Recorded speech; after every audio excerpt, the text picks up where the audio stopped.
Hello chess friends and welcome to Jozarov chess channel and welcome back to the FIDE World Chess Championship match in 2024 between the two top grandmasters Ding Liren and Gukesh Dommaraju. We're now in the round 6 of this amazing chess event, and the round 6 has been many times in chess history one of the most exciting rounds of World Chess Championship matches, and I really hope that we'll see again a great sharp attacking game, because we have to say it wasn't really a great round 5 in which an exchange variation of the French defense has been played, and the game was too simplified in the early stage of the game, and in one moment Ding had even some chances to push the position, had maybe even the chance to attack with the black pieces, but then he chose to play just a too solid drawish line, and the game ended with a draw. The result is still equal, 2.5 points for both sides. Let's see now what happened in the round 6. Let's see how Gukesh handled Ding Liren's London system. The game finished a couple of minutes ago with white. Ding opened with the move d4. Knight to f6 here by Gukesh. We have now bishop to f4, the London system, d5, e3, and after e6 we have now knight to f3, the standard setup here by white. c5, Gukesh of course attacks now the center, wants to put more pressure against the d4 pawn, and because the bishop left also the defense of the b2 pawn in some lines, you can also try this queen to b6 idea, go maybe for the poison pawn on b2. We have now c3. Ding builds, of course, this healthy pawn structure, and the good part is, of course, that the dark square bishop is out. It's not locked by its own pawn structure. We have now bishop to d6 and now bishop to b5. The standard idea I would also say here by white, which makes a little bit the development of black's hard, because you cannot play bishop to d7. You would love to trade off this bishop for this bishop, because your bishop here on c8 is also locked by its own pawn structure. So this is not working because of bishop to d6, and then after bishop to b5, here white of course would win a pawn, would of course prevent here black from castling. Okay, white cannot also maybe castle immediately, but with this powerful bishop, I think it's not game over, but really it's an unpleasant game here now for black. After bishop to b5, that's why Gukesh tried knight to c6. We have now bishop takes c6, b takes c6, and after bishop to d6 and queen to d6, again many pieces have been traded off in the early stage of the opening. So again, I would say the game is too simplified for my taste, immediately going into trades of pieces. But the positional idea about this line that Ding Liren choose to play today is of course to keep this light square bishop somehow out of game, because the bishop on c8, as we mentioned, is not really a good piece. The bishops don't like to be blocked by its own pawn structure, and now it's exactly the same position. Look at this bishop is not so good. The knights will eventually find their way into the game, maybe go for the c5 weakness, also maybe go for the e5 weakness. So the knight in this position should be slightly better. But Gukesh is of course also probably well prepared in this line after queen to d6 and queen to a4. By Ding, you cannot of course play now bishop to a6. You would love maybe to develop the piece like this and then again prevent maybe white from casting, but now here Gukesh played the calm kingside casting. We have now queen to a3, and this game has been played in an amazing game in 2021 between Levon Aronian and Vasily So, in which Levon won the game with the white pieces.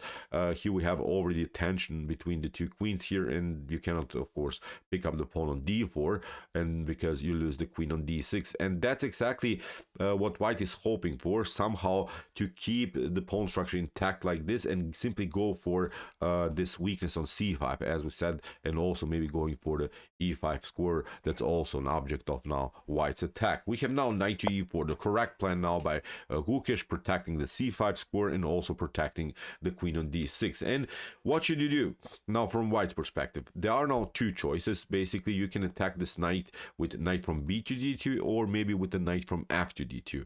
Let's see options if you play knight from b to d2. This wasn't played in the game, but the game is again not so complicated, I would say. Actually, knight from b to d2 would be even a theoretical novelty. This move hasn't been played so far in chess history. But then after c takes d4, queen takes d6, and after a couple of trades of queens, the issue here for white in this line is that after after move f6, is that actually black is taking over. Black has still maybe this weakness here on c6. I would say this is a weak pawn, but this move c5 can be prepared, and now I think the main progressive plan for black would be to occupy the b file. The b2 pawn is a weakness, and then also maybe go with rook to e8 and then push the pawn on e5, or maybe even prepare, I don't know, bishop to d7, rook to c8, and then c5. And black would have a better game for sure in this line. So that's why this maybe whole concept with knight from b to d2 is not so accurate, I would say, for white. So that's why here again Ding plays the most powerful line with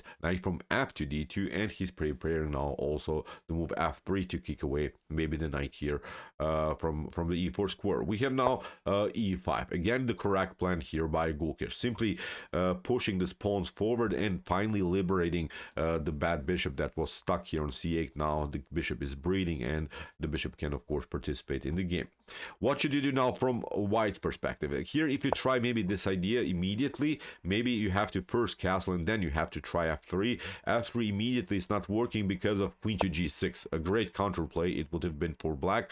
Again, this wasn't playing the game, but I wanted to really demonstrate you that white has a problem. White has a problem that the king is still stuck in the center of the board, and of course you should secure the king by castling. So now you cannot play aggressively immediately. That's the issue here. After f takes e4, queen to g2, you can even sack the piece, but then after rook to f1, look at this, you would continue simply the attacking flow.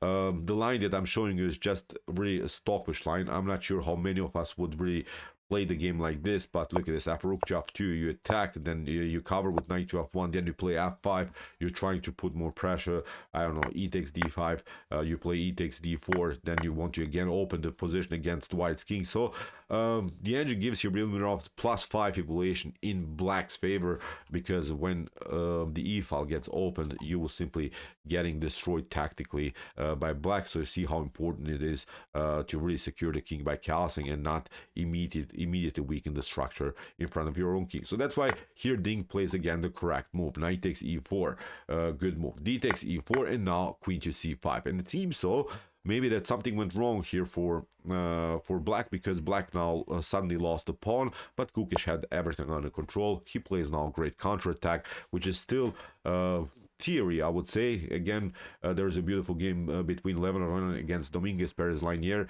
in which also a great game has been played, and the game actually ended with a draw because black, I would say, also played the correct move order. And here also Gukesh played simply the best idea, the move queen to g6, simply a counterattack against the pawn on g2. And for instance, if you try, I don't know, now in this particular position to play queen to c5, this wouldn't be good, because after d takes c5, the queens would be off the board and white gained the pawn, so this not working. So that's why queen to g6, good move here by Gukesh. And if you try to castle now, maybe to secure the pawn on g2, this is not working because of this, I would say, beginner's tactic. It's one of the first tactics that my father teach me here, how to somehow play this checkmate pattern with the bishop and the queen. Now, of course, you have to play g3, and then you can of course pick up the rook, and it would be simply game over. Even if you try, I don't know, after this queen to g6 move to play the move g3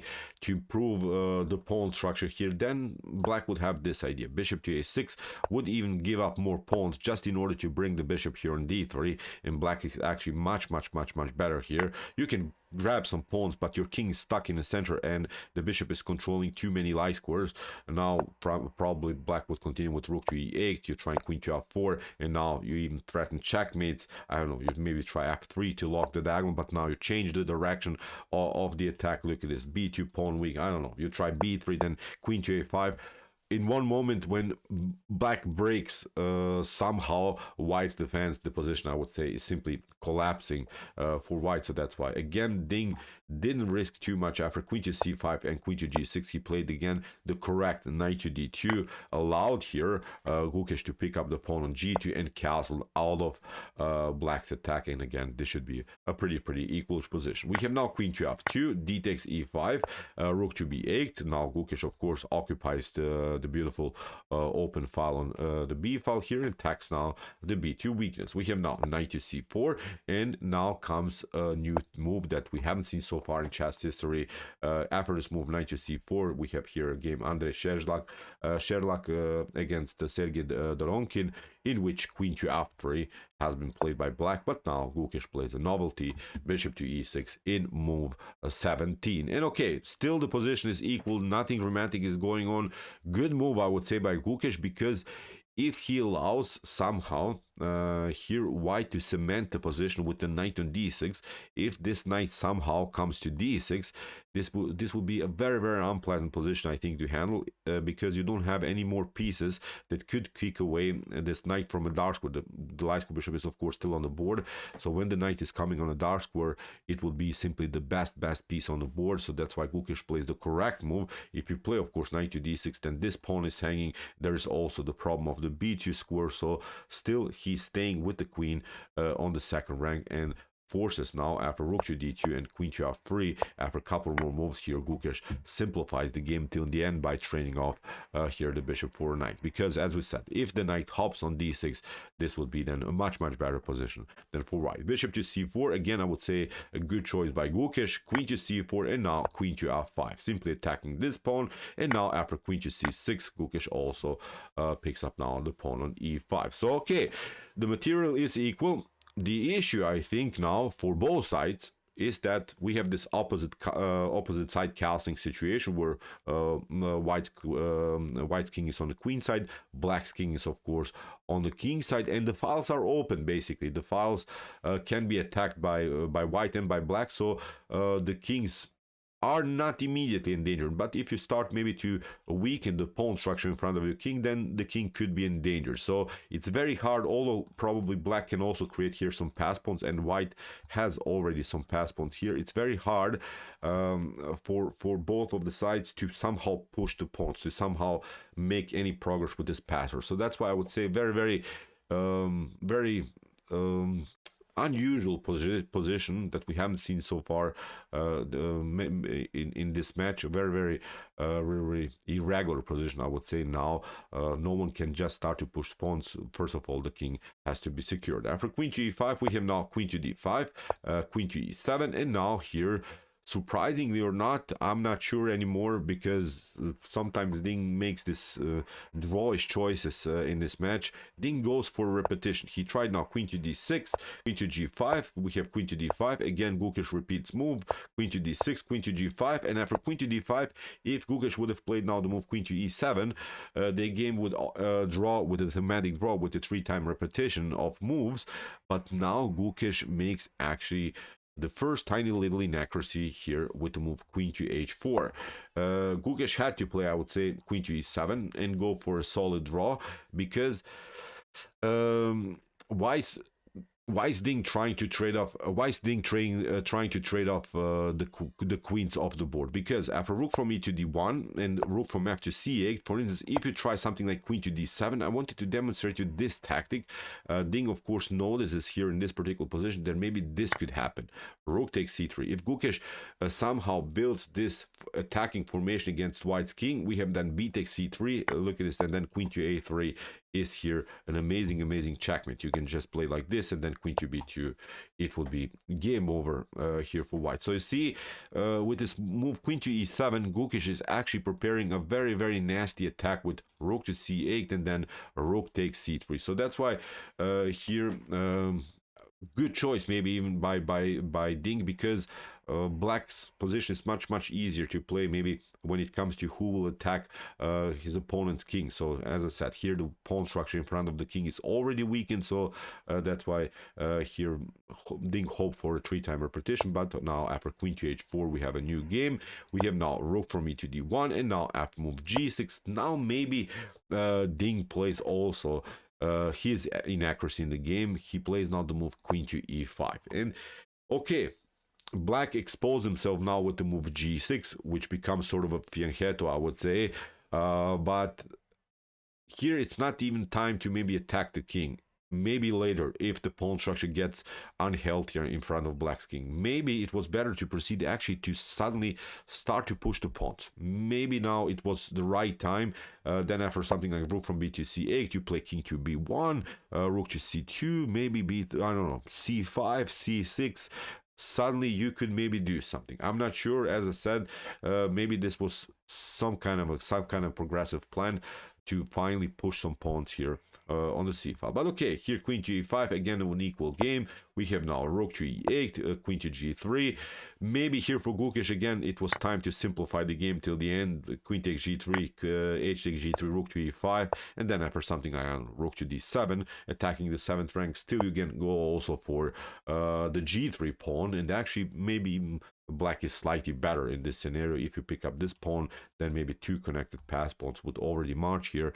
White would then have also 2 connected pass pawns, so very tricky position now to play for both sides. But okay, after queen to g3, again Gukesh tries to keep the queens on the board. Queen to f4, queen to a5, and attack against the pawn, and now a3 forces now new weaknesses in front of white's king. We have now queen to b5, rook to d4, attack against the pawn, and now queen to e2. At least some kind of a counterattack here by black, because if you pick up now the pawn on e4, then it leads into this forced tactical sequence where okay, white will temporarily win a pawn, but black is on winning also the pawn on h2. So after queen to e2, that's why rook from the first rank to d2, and now queen to f3.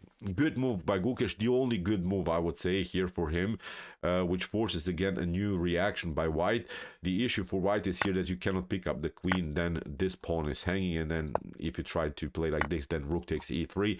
This is not completely winning or something for black, but black gained the pawn, so it's I think a good deal. So that's why here after queen to f3, again Ding plays the correct choice. King to c2, queen takes f4, e takes f4, and now of course f5. Good move by Gukesh, simply keeping the structure healthy. Really, now we have a firm structure, and if in any of these lines here Ding plays somehow maybe a move with the rook on the 2nd rank, still you can compete with rook to f7, and also rook to e7 is then an option to simply secure simply the 7th rank. And okay, here Ding continues with h4. The idea is clear, he's trying to play h5 and somehow disconnect the pawns on the king side. After h4, actually Gukesh continues now with an interesting plan. He plays now the move e3, and actually the position is equal in many lines. So but e3 I thought was really risky a little bit now by Gukesh, creating here an isolated pawn which could be an object of white's attack, but it's actually also pawn that bothers now white has to now organize everything around this pawn. Here Ding tried of course rook to e2, blocking out the potential further progress of the pawn. We have now rook to e7, king to d3, and now rook to e8. It's not so easy to attack this pawn because the e4 pawn is of course taken. You cannot just somehow reroute the rook and attack the pawn on e3. So I would say an interesting choice in which maybe Gukesh try somehow to maybe even go for a win in this beautiful endgame. So we have now h5, g takes h5, again an interesting choice by Gukesh, but now Ding accomplished that. He disconnected many pawns, and now he went simply for the f5 pawn.